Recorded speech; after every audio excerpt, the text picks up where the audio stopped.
je suis Rodica Loisel, enseignant-chercheur en économie. L'IAE, donc là où vous êtes, c'est le laboratoire LEMNA, donc, qui est donc le laboratoire d'économie management nantes-atlantique. Et c'est un travail que on avait développé avec Gwen Elan, donc il est ici devant si tu peux t'identifier, sinon j'ai une photo plus tard. Et avec Corinne Bagoula, donc elle a pu intervenir tout à l'heure avec une question, vous l'avez identifiée, sinon elle est responsable du master shipping. Donc pareil pour les externes, on a un master, et les étudiants sont là, seulement des M2, et on est très fiers. Donc c'est une recherche qui s'intéresse à la stratégie des armateurs, quelle est leur sensibilité à une taxe carbone, une quasi-taxe carbone, parce que c'est pas vraiment une taxe quand on parle du schéma européen d'échange de quotas. Donc, je vais avoir une diapo dédiée au fonctionnement du marché, parce que c'est un marché de quotas et non pas une taxe carbone. Donc, quelle est la sensibilité? Et l'étude de cas, ça va être l'armateur français CMA-CGM. Juste un contexte général. Vous avez ici un graphique qui présente des secteurs du transport aérien, routier, le shipping, ce qu'on appelle des secteurs hard to abate, difficiles à décarboner. Donc, ça va coûter très cher hein, de passer à un carburant alternatif. Il faut que le carburant actuel, fossile, soit pénalisé à hauteur de, donc pour le shipping, euh, ça va être, est-ce qu'on a un pointeur? Donc, on a besoin d'un tarif très élevé en 2030. Donc, le cercle rouge, on a besoin de 400 euros la tonne de CO2 sur le carburant actuel pour rendre rentable le passage en carburant alternatif tel que l'hydrogène et l'ammoniac. Donc, c'est un tarif très élevé, même à 2050, 200 euros la tonne. Merci beaucoup, Lionel. 200 euros la tonne, même à 2050, ce qui est beaucoup au regard du tarif actuel et le prix du CO2. Donc, le prix du CO2, au meilleur des cas, c'est 100 euros la tonne sur le marché européen. Donc, juste actuellement, c'est à 62. Autrement dit, la taxe carbone ne va pas être suffisante, même si on l'appelle marché carbone, peu importe. C'est pas suffisant et l'approche normative, elle est essentielle. Et la présentation de Madame excusez-moi sur les prénoms, hein, les noms familles. Donc Gambardella sur les dessous des négociations et les coulisses de la prise de décision, ça a été essentiel pour comprendre que toute taxe, même à 2 euros, a du mal à passer. Donc là, on est sur des ordres de grandeur de centaines d'euros par tonne de CO2. Pareil pour les éléments de contexte, ça rejoint un peu la question de Jean-Philippe Nicolai de ce matin sur qu'est-ce qu'on en sait sur la répercussion des coûts du carbone sur les profits des navires. Donc, c'est, comme ça a été évoqué par mon collègue, c'est une intégration du secteur maritime en schéma européen d'échange 1er janvier 2024. Donc ça fait pas très longtemps. Et regardez, on a déjà des surcoûts, des surcharges carbone qui se rajoutent au coût du fret, qui vont pour les quatre majeurs du secteur qui sont affichés, s'étalent de 20 à 200 euros par conteneur. Sur diverses lignes, mais ça donne des surprofits dus uniquement à la charge carbone entre 600 000 et 1,7 million. Donc, sur ce, je propose trois parties, un retour rapide sur le fonctionnement du schéma européen d'échange de quotas, donc c'est ce IEETS, et la présentation d'un outil économique qui prolonge la présentation de Gabriel que vous avez vu tout à l'heure. Mais je me suis permise de mettre une équation. Du coup, quelques politiques économiques qui résultent soit des résultats, soit des intuitions de bon sens. Donc, le schéma européen d'échange de quotas stipule tout simplement qu'un bateau qui veut aller au-delà de son objectif de dépollution a le droit de le faire, déjà, premier élément. Il peut aller au-delà de son objectif, à condition qu'il achète le surplus en termes de quota CO2 d'un industriel intensif en énergie qui, lui, il a un coût plus faible de réduction qu'on appelle d'abattement des émissions de CO2. Et c'est l'avantage de ce système de marché de quotas de exploiter les modalités les moins chères de réduction des émissions CO2 sur un même périmètre. Et donc, c'est pas un échange entre les bateaux, c'est pas entre filières. Et ça, c'est important de comprendre que il y a quand même de la marge. C'est-à-dire, va acheter à prix faible. Autrement dit, les émissions vont augmenter parce que c'est la tendance. Et par contre, ça va avoir un coût. Et ça a été évoqué ce matin. C'est pas grave si ça a un coût, mais qu'on le paye. Donc, c'est pas, on veut pas vraiment pénaliser, mais internaliser cette externalité. C'est le premier message. Donc, le secteur maritime va avoir le choix entre ces 11 000 installations et il représente pour l'instant, dans cette configuration, 6% des émissions couvertes par le schéma européen. Et encore un élément sur le fonctionnement du schéma, ça alimente un fonds d'innovation.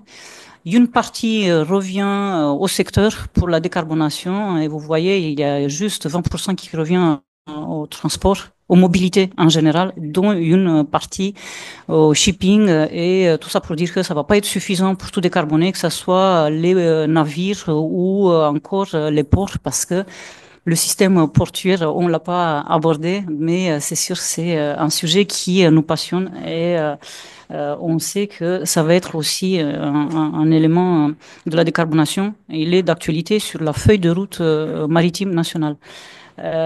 Juste comment, quels sont les navires qui sont couverts? Donc, ce sont les trajets entre deux ports européens. Donc, c'est les émissions, 100% de leurs émissions. Et 50% des émissions entre les ports non européens et un port européen. Et ici, juste un élément qui peut être important. Il y a une extension pour les îles à moins de 200 000 habitants. Donc voilà, on intègre quand même cette partie qui a été évoquée ce matin sur le fardeau de la taxe carbone.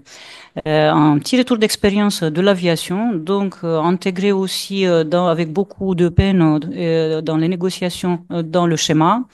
On n'a pas assisté à une baisse des émissions dans l'aviation. Comme vous voyez, c'est toujours à la hausse, mais ça a été fait sur le compte de la réduction des émissions par les industriels. Donc, c'est en parallèle en termes d'émissions CO2, mais ça n'a rien à voir sur le consentement à payer de ceux qui utilisent ce service, c'est-à-dire un consentement beaucoup plus élevé pour les passagers aériens qui ont des revenus euh, plutôt élevés. Donc, c'est pas là, le parallèle s'arrête là.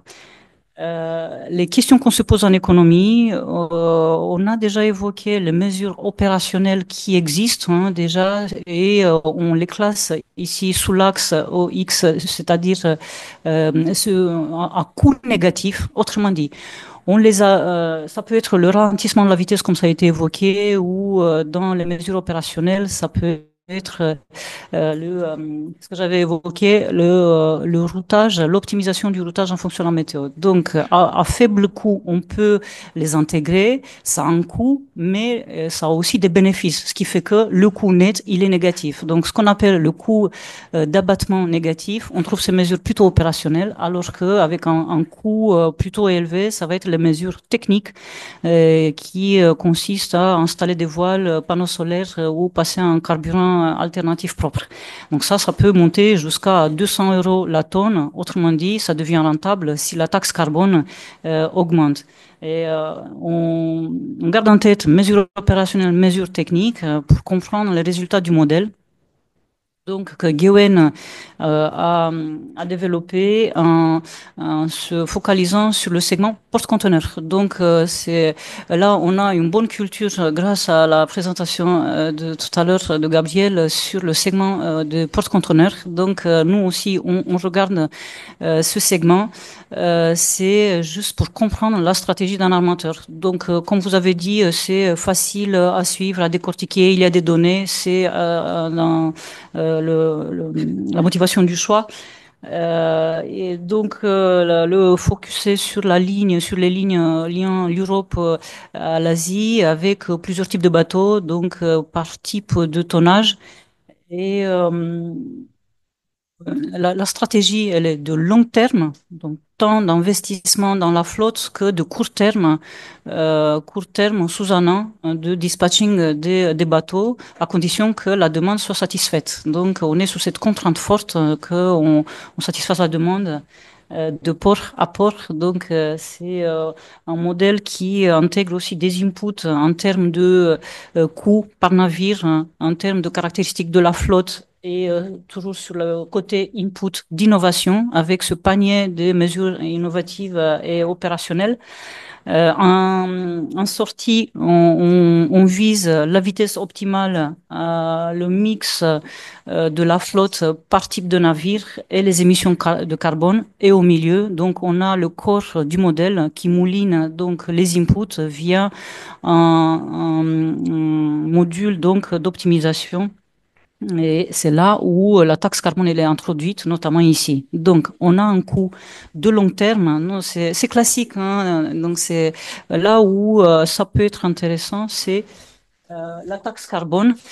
Comment la taxe carbone, que vous voyez ici, une petite partie de tous ces coûts qui sont des coûts de court terme, peuvent influencer le coût de long terme pour changer de bateau et de stratégie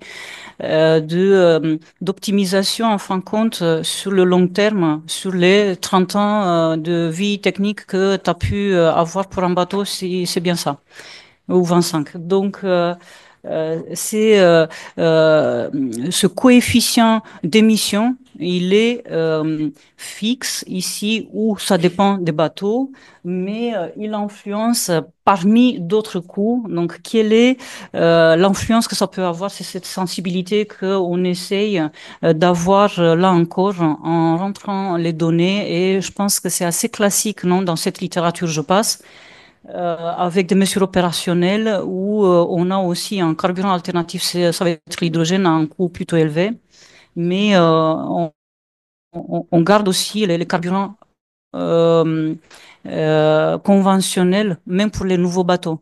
Donc, les résultats montrent que type de bateau, la vitesse ralentit seulement pour une taxe qui arrive à 130 euros la tonne. Donc, trois fois plus que ce qu'on a, ou deux fois, sur le marché ETS pour qu'il y ait un changement dans l'attitude. Et ce matin, M. Hoffman, il l'a dit, tant que le profit reste positif, l'armateur, il va rien faire. C'est-à-dire, il va pas changer d'attitude. Il faut que le signal tarifaire soit beaucoup plus fort pour lui faire changer la stratégie. Et la stratégie, c'est de ralentir, mais je pense que ça a été bien pris en compte l'effet de seuil dont vous parliez pour que ça n'endommage pas le moteur. Et il y a une vitesse minimale qui est quand même la contrainte. Donc, on ralentit. C'est le slow, nous, on l'appelle slow trade, même si la demande, elle est satisfaite. Et ça, sur le compte de l'investissement dans plus de bateaux. Si on a le nombre de bateaux qui augmente, pas d'un peu, c'est d'un tiers. Un tiers de bateaux sur les 40 qui sont pris en compte, c'est beaucoup. Parce que ce matin, on nous a déjà mis en garde, sans taxe carbone déjà, il y a beaucoup de temps dans les ports, il y a déjà un danger de congestion dans les ports. Et là, on l'a pas pris en compte. Mais la première tendance d'un armateur, c'est d'avoir plus de bateaux qui vont au ralenti, donc avec moins de vitesse, moins d'émissions, et ils respectent un objectif de dépollution. Donc, le danger, c'est si on prend en compte que le CO2, effectivement, on n'a pas du gaz à effet de serre qui est pris en compte. Et pire encore, on n'a pas l'ACV, donc l'analyse de cycle de vie, avec une empreinte matériaux qui soit prise en compte. En termes d'émissions, c'est ça qui est intéressant, même avec une taxe à 400 euros la tonne, on réduit seulement de 30%, mais on est loin de zéro émission nette de CO2. Autrement dit, à des taxes très élevées, ça marche de toute façon pas. Par contre, quand on a des mesures opérationnelles surtout, la taxe peut être même très faible, même à 2 euros, on réagit. C'est-à-dire, on passe à des mesures opérationnelles au tout début. Il faut quand même qu'il y ait une autre incitation, notamment normative, pour accompagner et accélérer ces transitions.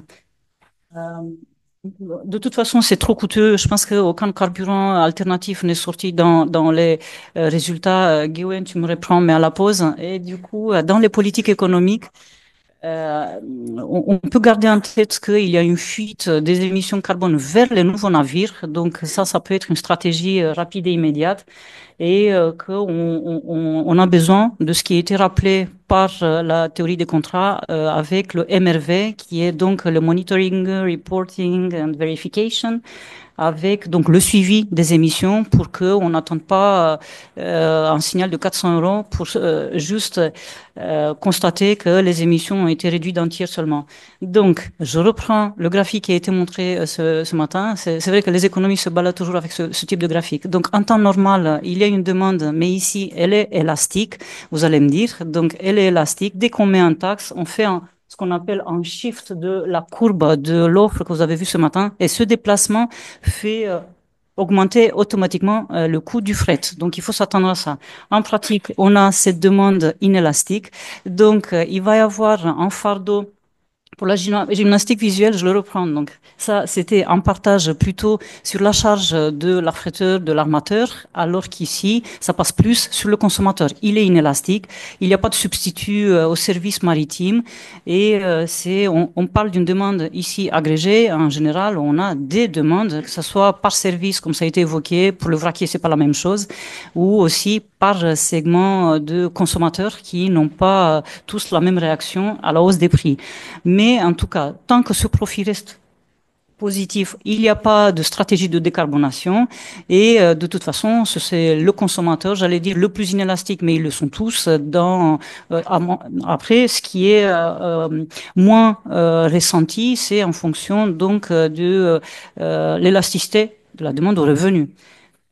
Juste pour ce qui est un effet à attendre, c'est un effet important sur les produits à faible valeur ajoutée. Et donc, je reprends l'exemple des céréales dont l'inflation, ça va être au moins 7%. Et ça, c'est seulement sur le transport. Chaque intermédiaire va rajouter ses marges. Donc, on peut attendre des effets en cascade dus à cet objectif de décarbonation tout court, que ce soit la taxe ou autre. Il va y avoir un effet de spéculation parce que ça a été évoqué ce matin. Comment vont se comporter ce marché qui est très concentré? Et Monsieur Hoffman, il a dit, il est concentré mais contestable, c'est-à-dire que si les profits de long terme, pour le coup, augmentent, ça fait venir d'autres armateurs un peu plus efficaces et moins spéculatifs. Sauf que les barrières à entrée sont très fortes. C'est pas aussi simple de faire la concurrence sur les gros bateaux et les lignes qui sont déjà sécurisées. Ici, je veux juste vous montrer en visuel, garder les yeux sur les barres rouges, parce que ce sont les émissions indirectes et qu'on peut réduire en mettant une taxe sur les émissions, les barres bleues. Donc, on a une réduction aussi des effets qui ont été rappelés tout à l'heure, les émissions indirectes, qui viennent tout simplement sur la chaîne well to tank, parce que pour l'instant, la taxe carbone, c'est tank to wheel et c'est juste une partie issue donc due à la combustion et non pas sur de l'extraction jusqu'au soudage. Ça peut-être c'est juste à garder en tête un ordre de grandeur. Si on met une norme comme ça a été évoqué le CEEDXI, CI, ça va avoir un coût et ce coût il n'est pas caché, il est explicite, 6 fois plus élevé que le coût du marché européen d'échange de quotas. Donc ça va être ça c'est le marché. En général, il est évalué à 90 euros la tonne, donc un prix fort même quand ça descend, mais l'autre coût de la mise en conformité, ça va être 6 fois plus élevé. Donc c'est la face cachée de l'iceberg avec des objectifs qui augmentent jusqu'à 2000. 50 progressivement. Pour la remarque finale, c'est déjà, premier enseignement, le marché ETS, c'est pas comme une taxe carbone, parce que mon collègue l'a rappelé, les armateurs ont un an pour se mettre à la décarbonation, pour avoir les meilleures mesures, même si opérationnelles de court terme, pour réduire leur fardeau fiscal. Donc, quand on paye une taxe, c'est l'os du soudage et elle est payée par tout le monde définitivement. Alors qu'avec un marché, on a encore le temps de se mettre, peut-être un an, c'est court en temps armateur, mais on a des options qui peuvent être aussi anticipées. Euh, la complémentarité avec l'approche normative, donc avec nos collègues juristes, elle est claire. Et en- là, on a raté le train, mais la location, elle est payante. Ça aurait pu être gratuite et différenciée par type de problématique, de segment de marché et de transport de marchandises. Mais là, du coup, c'est une allocation payante. Et en sortie, un livre qui peut prolonger la réflexion, c'est un livre que j'adore beaucoup, et Pierre-Yves Lariot que j'adore beaucoup. C'est un bon matériel pédagogique qui peut vous faire avancer si vous êtes passionné par la thématique. Merci beaucoup et on est là pour la pause.